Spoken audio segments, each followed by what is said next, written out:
Hi everyone, I'm Nat, and today I'll be talking about the economics of Asian regionalism. But before that, let me show you guys a clip about one of the most disastrous events in our history, yet greatly shaped our world's today economy, and it is known as the Great Depression.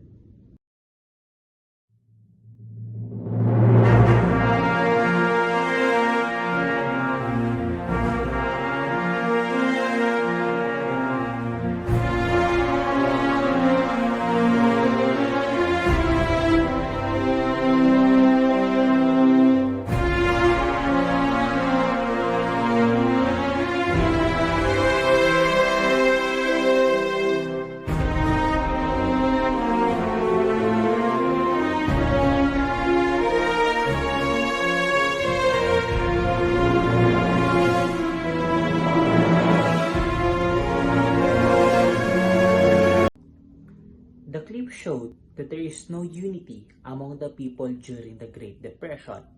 It is because of the high unemployment rate that they are experiencing, and that high employment rate during that time led to poverty, which forces them to become violent and scavenge in order for them to survive their daily lives.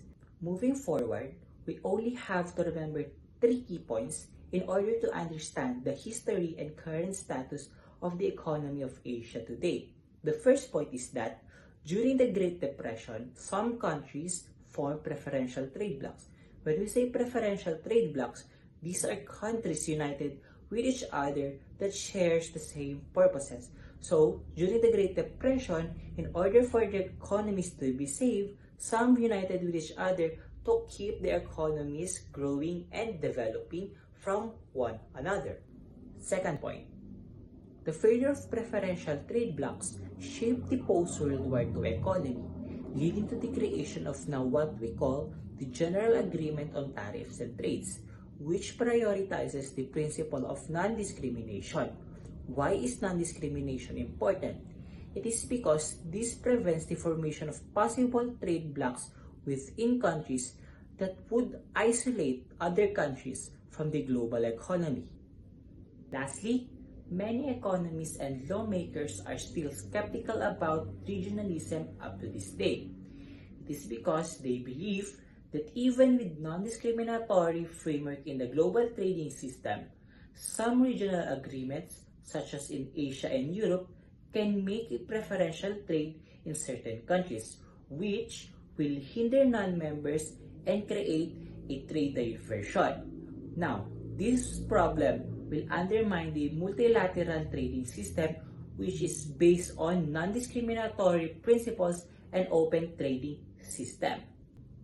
To sum it all up, the formation of trade blocs during the Great Depression, the failure of trade blocs which shaped the post-World War II economy, and the skepticism of certain lawmakers and economists towards regionalism shaped the economy of Asia today. How?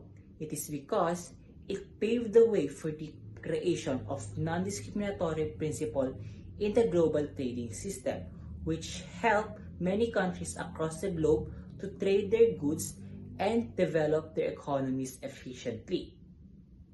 So that's all for this discussion, and I hope you guys learned a lot, and stay safe.